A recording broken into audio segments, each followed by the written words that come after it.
تو کیستی؟ مسلمان. دینت چیست؟ اسلام. پیامبرت کیست؟ حضرت محمد صلی الله علیه و سلم. مسلمان چی میگه؟ لا اله الا الله محمد رسول الله. پیامبر در کجا به دنیا آمد؟ مکه.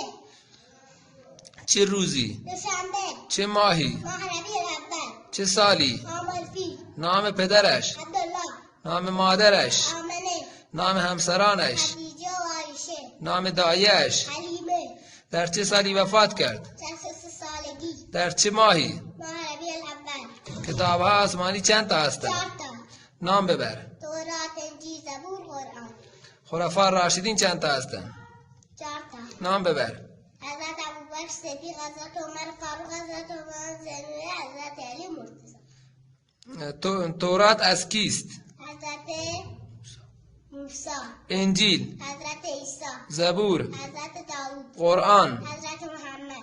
پیامبر درباره پدر و مادر چی میفرماید؟ و بالوالدین احسانا، به پدر و مادر نیکی کنید.